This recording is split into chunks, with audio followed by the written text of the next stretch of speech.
Welcome to Marriage Talk Season 4. Join us as we discuss the differences between men and women. We are privileged to host Pastor Tim and Pastor Judy. And for the very first time on Marriage Talks, Pastor Bonnie and Pastor Geraldine, and our very own Pastor Peter and Pauline Kamau. This is Marriage Talks, where our marriages must come to a rest. Yeah, and actually, Pastor, because as you're talking about the peacemakers and the peacekeepers, because an issue that you don't deal with it today, it doesn't, when you deal with it probably 2 months, you're not talking about the same problem. You are talking about the magnitude of the problem. Because everything we leave and we sweep under the carpet continue to gain momentum and strength. A little wood can cause a leg to be amputated because it was ignored. And most of the time, sometimes, and I believe that we'll come to that place where we can be able to look into how we can solve this. Because some of the problem people learn when it is too late. People don't want to discuss when they are picking some sign here and there. They don't want to address there because they are hoping that thing will solve itself. But nothing solves itself by itself. It will need to be addressed. And where probably people will need to start is talking to each other. I spoke once and I said, I am so much concerned about this marriage that I can see things going haywire and I don't say anything about it. If I value this relationship, I will be the first person to speak out when things are not like, because I have invested, I know what this relationship means to me and to my wife and to my children. So it is very, very important. So let me still come back to the issue about some other symptoms that we can pick up here and there. Because I don't know, but let me throw this to Pastor Pauline. I don't know what I call you Pastor Pauline. But nevertheless, here we are. Because let me say this as I throw it to you, because I see like the story of Isaac and Jacob, where we have different values. And there are so many things, especially in the community we are in right now. You find there are different values. Somebody is doing something totally different. Let's say something like money. You find, I have my money, you have your money. I have my preferred child, like Isaac, and I have you find Isaac and Rebecca, who is Jacob. And this difference actually pushed family father and father apart. I think it's very, very important in a marriage to sing from the same song sheet, to speak the same language, because if we have so many differences, right there, that's a dysfunction. Right there, that's a red flag that there's a lot of trouble, or there's a lot of trouble that is brewing and it could explode any minute. So it is important, and that is why we keep on saying that we need to go back and address these symptoms and to deal with the issues, because if it's a matter of finances, money, his money, my money, then we are not going to work cooperatively for the good of the family. Or how are we going to build the future of this family? How are we going to make it better for us? How are we going to even be able to leave an inheritance for our children if our money is divided? So if I can't trust you with my money, and you can't trust me with your money, then right there, that's a big red flag. And that is a very big bone of contention in modern day marriages, because I earn my money, I go out, if I've met my part of the budget, you should also meet. It doesn't matter whether somebody has lost a job or not. We have had such scenarios that even when somebody has lost a job, because we agreed on a budget, you better keep doing what you're supposed to do, but clearly, even if there was an emergency fund that had been set up, it is going to dry up. Let me just cut you short. Some years back, I think it's quite a number of years back, we had been called to this family. There were no members of our church, but we were invited to go and help out. There was a crisis. But it was not marriage issue that we were going to address. We had gone to pray for somebody in the house. But then we realized actually, when we went there, because it was evening, it was winter, there was no electricity. Yes. And the kids were using a candle. And in Europe, not in Kenya. So what happened, we asked, how much using the candle? Do you have anything? is there a problem? We said, oh, no, it was mom's time to charge The to key. charge the electricity key and the gas, and she's at work, and Dad was in the house. Dad was in the house. That is. They would rather sit in the dark. Yeah, because it was not His turn to charge. So I'm looking at such a divisive approach. Causing it's even spewing over to cause to hurt your children. Yeah. What are you showing them? That because it was mom's turn, so she hasn't met her responsibility, Yeah. she's at work, use a candle. Yeah. I think it was In a country where we don't have blackouts of electricity. It boils down to where we started, the definition of dysfunction. It is an anomaly. When something is out of sync. Yes. And the Bible gives us the blueprint of marriage. A man shall leave his mother and father, cleave to his wife, and the two shall become one. So I think if marriage does not make you become one, from that point on, there is all the signs of dysfunction.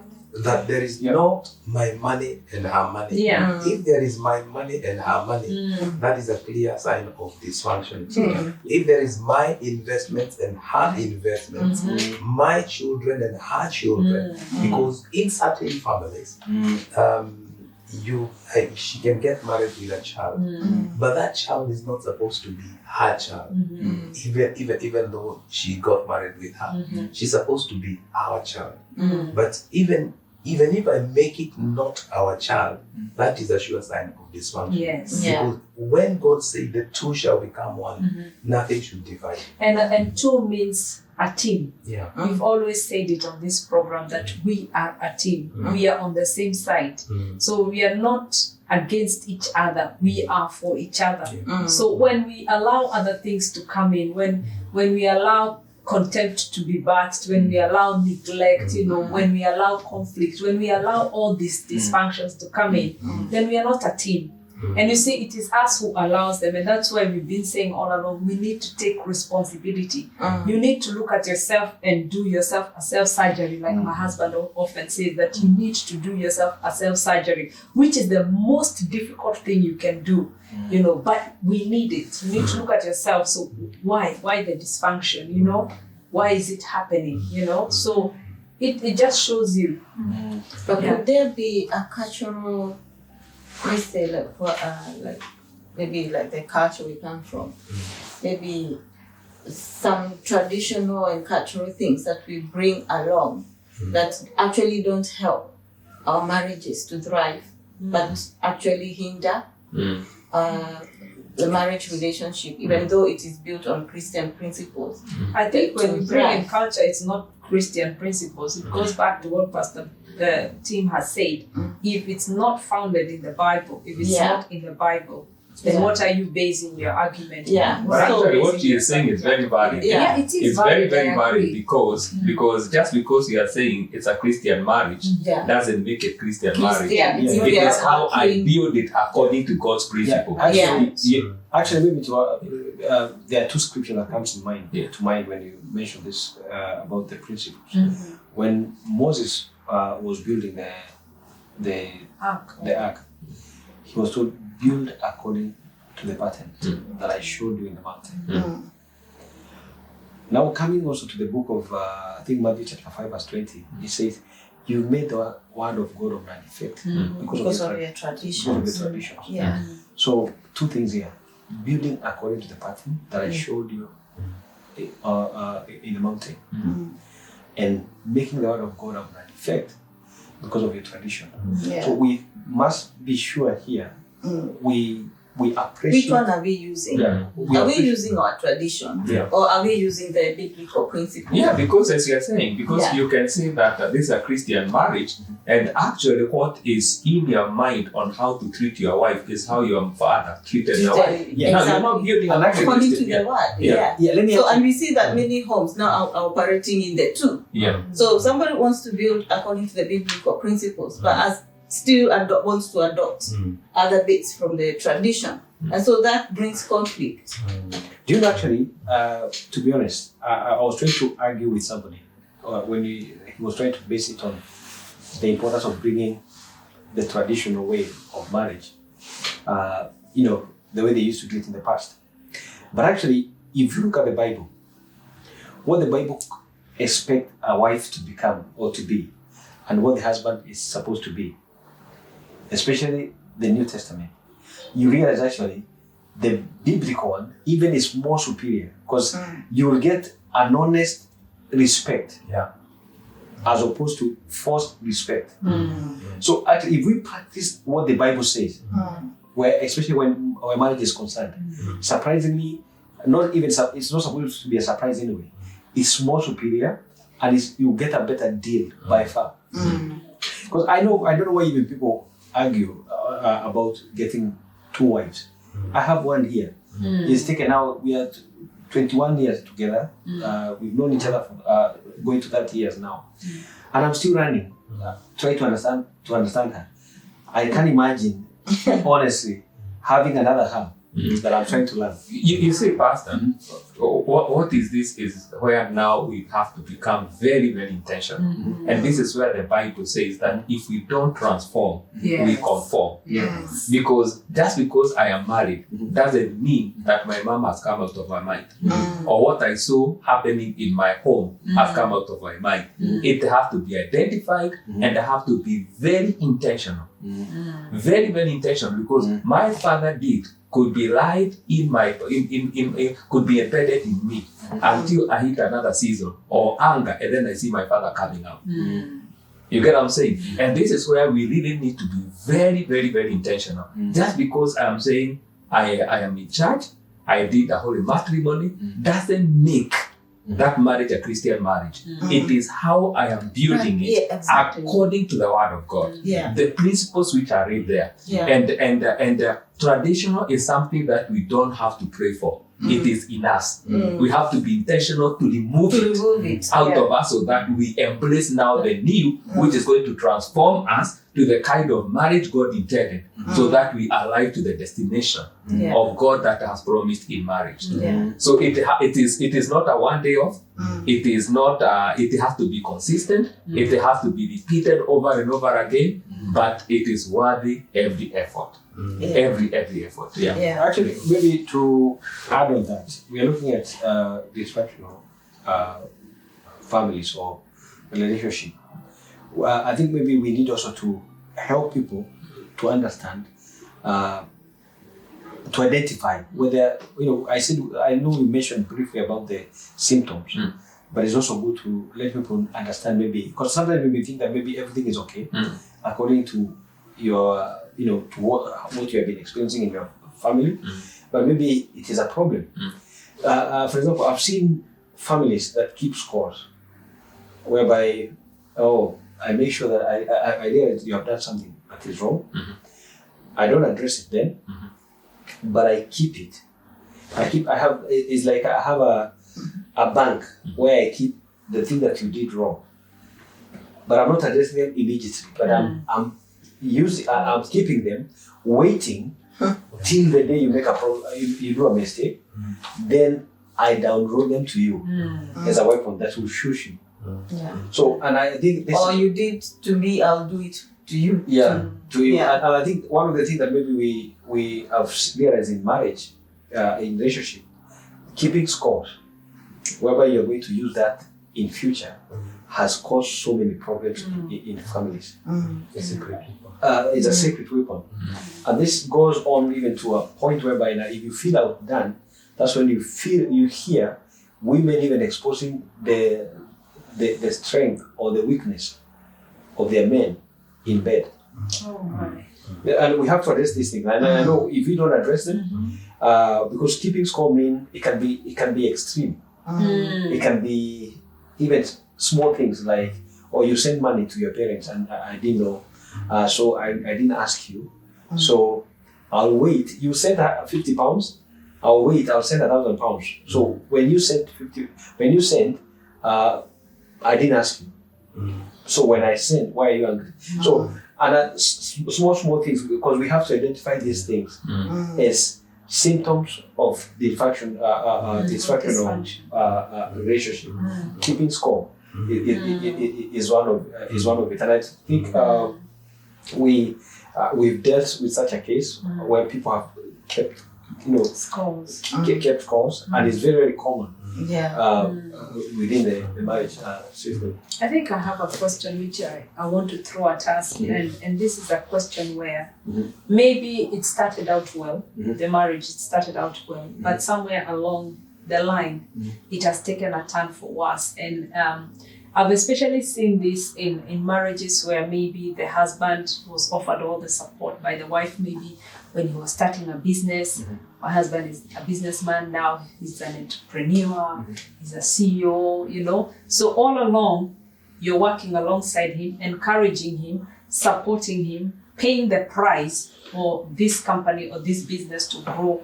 Or maybe the wife of a politician, when he was small time, he's grown now, he's a big time politician. Or even in the church where it's a pastor's wife.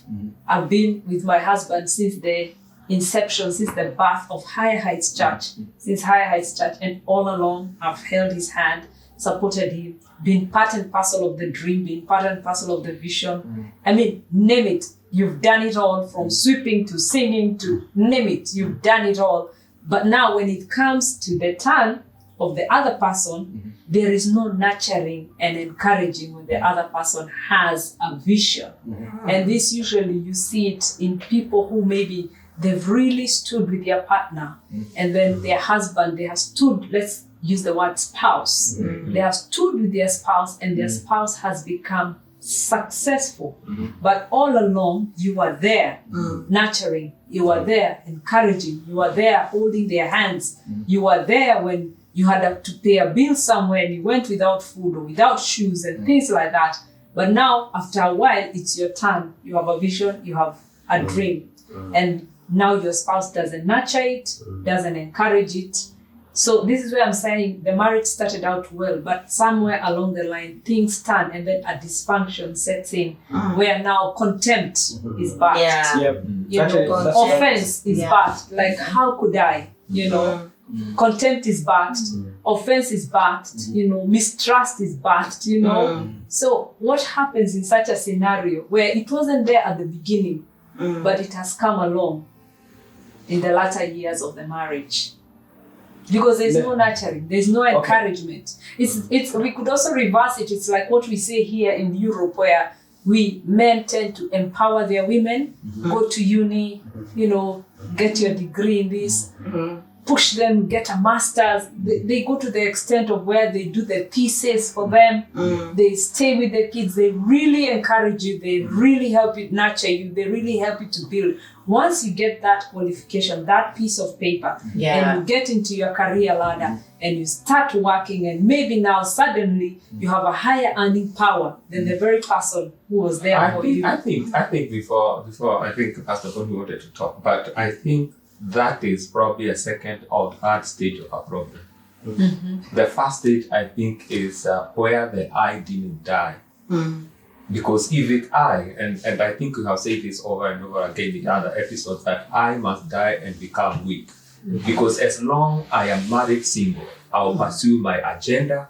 This is mine, this is my money, and all of this. So the whole idea, even identify the real core of the problem, is that we have never been one. Because if at all I was in one, why should I see your progress as a threat to me? And I don't have to enforce or have to put anything towards it. You get what I'm saying? Because I'm standing independent. Yes, we are called married people, but I'm still independent in my own way. That's why I'm pursuing my agenda, I'm pursuing my goals, I'm putting my vision. And then when it comes to you, I'm not giving the same kind of support that you needed or you gave. So probably to me, is the first symptom, the first problem, the initial stages of that problem was that we never came to a point where I died so that the weak can rise. Because if it's we, it's just like how the Bible says that when one is down, the other one helps the other one to rise up. I think maybe to add on that, Pastor, I would like to approach it in a different way. I don't know maybe how many years you've been born again, but even the number of years you've been born again, sometimes we forget this flesh though you have been born again for many years, the worst it can do. And I'm telling you, the thing that keeps us going is not the vows that we made, number one. It's not only the vows that we made, but it is a constant reminder of who we are in Christ and putting our bodies under. Because sometimes your thoughts will wander and you wonder, am I still born again? Long time ago it used to bother me.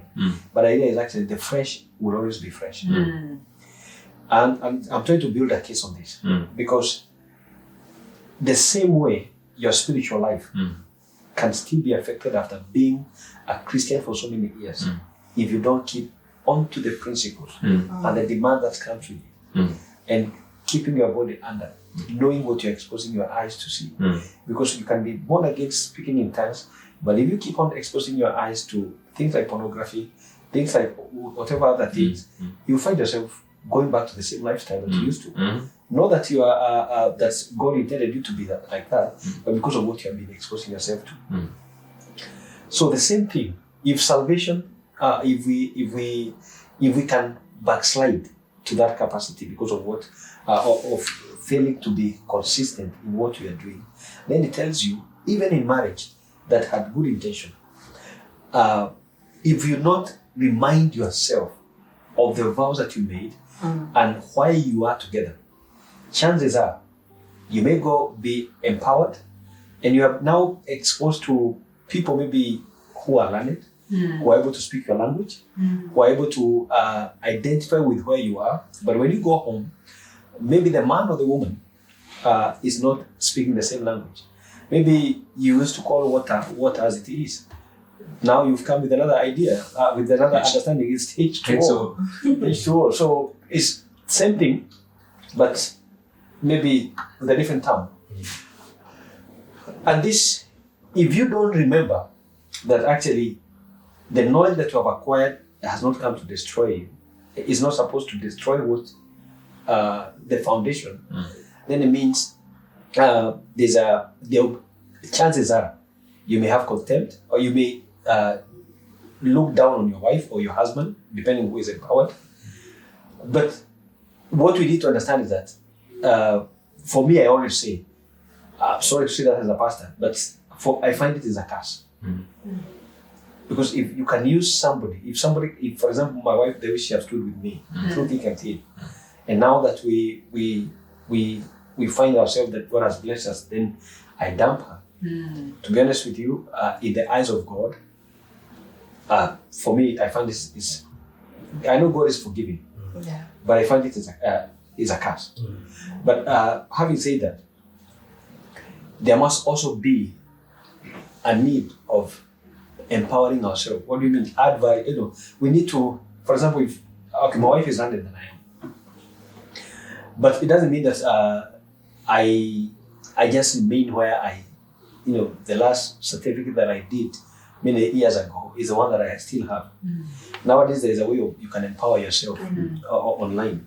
Because actually, and there are so many, you can be knowledgeable and you can add value to yourself. So I think as much as we talk about empowerment, we should not also forget the need for the one who is right behind to try as much as they can also to build themselves up. You may not be in that position of maybe acquiring those degrees, but don't be left so much behind. What I was saying, Pastor, my question was, you have walked all along with this person and encouraged it, and now it's your turn. For example, after 30 years now, I tell Pastor Kamau, Higher Heights Church does not need me as much as they need it. And I want to go back to uni. Then he's like, why do you need to go back to uni? You have everything. I've given you everything. Yes. What do you need? Is it a car? You have a car. Is it a maid? You have a maid. Is it true? Why? Yep. So he doesn't see the reason why. Do you know that can breed contempt? Actually, exactly. That's what I was saying. You're talking about that. Yeah. I think I'll let her speak because we had that conversation some few months ago. We were looking at ministry. We are together in ministry. Yeah. But also children are growing. Yes. Maybe at some point the children will not be at home. Could it be possible there's something that she desires to do? And because she has sacrificed her life because the way we found ourselves in ministry, it's not like that we planned to be in ministry. So she had to suspend so many things. Actually, she was supposed to go and do masters in her course and finish. But now, because of the way we found ourselves, she didn't finish. So, but you see, right now, it should be in the agenda that when things are settled now and the children, most of them now, they are almost finishing school, I have to come and think of how can she go back. Go ahead. Maybe what I can say, because I've been thinking about of that same scenario, because it's very common. Very common. Yeah, and like Pastor Kamau said, that we need to go back a bit from the beginning, the foundation. When you first came together and you were dreaming together, where you want to be in the future, or the things you want to do. And maybe one said, okay, because one said, okay, because we can't both go at the same time, let's give this is a priority.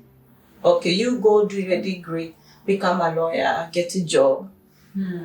Okay, get settled in your career so that we have a good income and everything is taken care of. And because I'm as well at home taking care of the children, when the children are now in a good place, I'm not there for them full time, then I can as well go back and advance myself. So now going back to the foundation, there need to be clear boundaries. Okay, boundaries not as in, well, I know you understand what I mean. So you need to have had that discussion in the beginning. This is where we are going as a couple. This is our dream. This is our vision. But sometimes you find the person who went on ahead gets overtaken by their dream, their vision, and they forget that there was a vision and a dream for their spouse. So, like we've said previously, is that there needs to be that communication. When now that what Pastor Pauline is saying about when contempt starts creeping in, and that feeling of worthlessness and hopelessness and anger, because you sacrifice your life, you gave all your energy, effort, your everything about your life, so that this person can succeed. But it's for all of you. But if you're not fulfilling your purpose, you feel something is missing. You can never quite feel fulfilled in life unless you're fulfilling your purpose. So if the other spouse is feeling, I still have something else left to do, when that contempt starts coming in, they need to sit down and have a conversation. So this is where communication, have you built a platform where you can have this kind of conversation without being attacked, without being condemned, or without being seen like, where are you coming now? Where are you coming from now? You see? So now that's where that marriage needs to have built a platform where they can have healthy communication, and they can discuss such a matter without the other person feeling, oh, I don't know how he's going to feel about this. Maybe I should just keep quiet. And like he said, those who are peacekeepers find themselves oppressed. Oh yes. Without if I can hear what you're saying, Pastor Geraldine, and I think this is very, very crucial, is that they need to be communication.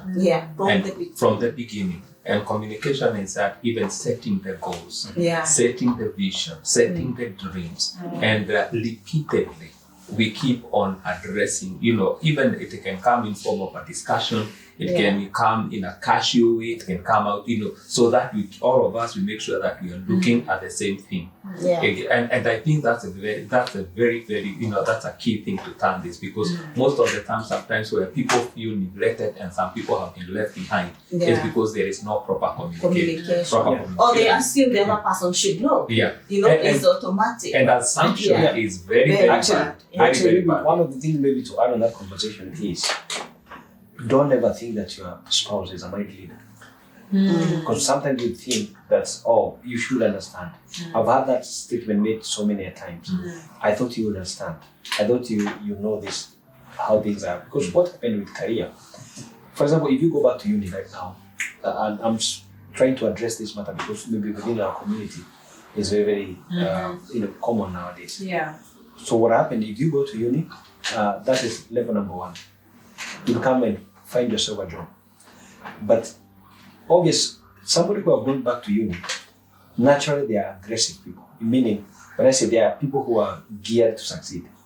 So what happened is that they will go to a place of work, to their new job, but then they realize that maybe their band where they are working is very low. So they will need also to push again to rise up within the level of that institution. So it means that now, that which you started as a vision to be accomplished within after 3 years that you get a job, you don't know that actually 3 years will end up becoming a forever thing, because once you go to that place of work, you realize actually, no. There's a way I can make more money if I add this course or this and this and this. So you find that which was a vision for 3 years end up becoming maybe 5 years or 6 years. And you see, maybe because there was no mutual agreement or that conversation. So you find actually after the third year, and obviously after graduation and going to that place of work, you realize actually the contempt may begin to come from the other spouse. And because it looks okay, actually your vision, what you're trying to do is okay, then the contempt will begin to come, sets in. And when, especially for women, for men it's not a big problem. For when a woman have this contempt, number one, sex, forget about it. Men don't struggle with sex a lot. Men, a house can be burgled and still, after the thieves have gone, they can still demand for sex. So I'm saying men with sex is no problem, but women, it's a lot of chemistry that brings for them to be able to perform to the expected level. So, and you realize actually now, if the contempt kicks in, most women, even sexually, they will not be in a position to do, most women, let me say maybe 90% of women, they will not be able to enjoy sex. They close up. They close up. So you know what, when they close up, it leads to another problem now. Because the man, if it is a man, he's exposed to other young girls who maybe also understand the language they used to use in uni. So you find that actually the man, because he has a justification of pursuing another relationship outside, because the wife is not cooperative when it comes to sex. So one issue leads to another. One issue leads to another.